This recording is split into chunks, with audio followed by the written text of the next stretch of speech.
സ്വകാര്യ ബസ്സിൽ ലൈംഗികാതിക്രമം നടത്തിയെന്നാരോപിച്ച video social മീഡിയയിൽ പ്രചരിക്കപ്പെട്ടതിൽ മനംനൊന്ത് യുവാവ് ജീവനൊടുക്കിയ കേസിൽ പ്രതി ഷിംജിതയ്ക്ക് ജാമ്യമില്ല. കോഴിക്കോട് കുന്നമംഗലം മജിസ്ട്രേറ്റ് കോടതിയാണ് ജാമ്യാപേക്ഷ തള്ളിയത്.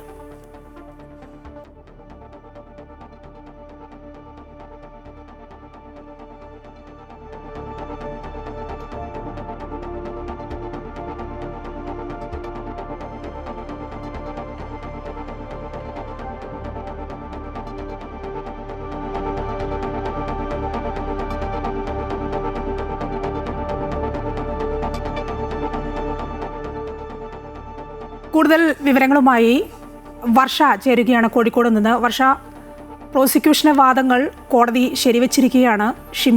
ഷിംജിതയ്ക്ക് ജാമ്യമില്ല. ഷിംജിത ഇനിയിപ്പോൾ റിമാൻഡിൽ തുടരേണ്ടി വരും. എന്തെല്ലാം കാര്യങ്ങളാണ് കുന്നമംഗലം മജിസ്ട്രേറ്റ് കോടതി ജാമ്യാപേക്ഷ തള്ളിക്കൊണ്ട് പറഞ്ഞത്?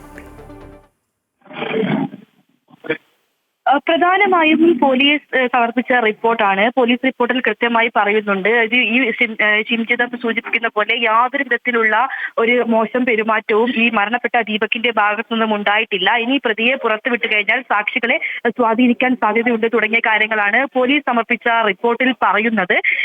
ഈ വാദം തന്നെയാണ് കഴിഞ്ഞ ദിവസം 24-ാം തീയതി കേസ് പരിഗണിച്ചപ്പോൾ നടന്നത്. പ്രധാനമായും ദീപകിന്റെ വക്കീൽ പറഞ്ഞ കാര്യം ഇത് തന്നെയാണ്. അതേസമയം ഈ സംഭവം നടന്നു ഇതുപോലൊരു മോശമായ പെരുമാറ്റം ഉണ്ടായി എന്ന വാദത്തിൽ തന്നെ ഉറച്ചു നിൽക്കുകയായിരുന്നു ഷിംജിതയുടെ അഭിഭാഷകൻ. എന്നാൽ കോടതി കണ്ടെത്തിയിരിക്കുന്നത് ഈ റിപ്പോർട്ട് സമർപ്പിച്ച പോലെ പ്രതികളെ സ്വാധീനിക്കാനുള്ള സാധ്യതയുണ്ട്. അതുകൊണ്ട് തന്നെയാണ് ഷിംജിതയെ വീണ്ടും റിമാൻഡിൽ വിട്ടത്. നിലവിൽ ഇപ്പോൾ ഷിംജിത മഞ്ചേരി സബ് ജയിലിലാണുള്ളത്. എന്തായാലും ദീപകിന്റെ കുടുംബത്തിന്റെ ആവശ്യം പോലെ ദീപകിന്റെ കുടുംബം തുടക്കം മുതൽ തന്നെ പറഞ്ഞത് ഷിംജിതയെ പുറത്തു വിടരുത്, ജയിലിൽ അടയ്ക്കണം എന്നുള്ള കാര്യമായിരുന്നു. എന്തായാലും ഈ കോടതിയുടെ ഇന്ന് വന്ന വിധിയിലൂടെ അക്കാര്യം എന്തായാലും പ്രാവർത്തികമായിരിക്കുകയാണ്.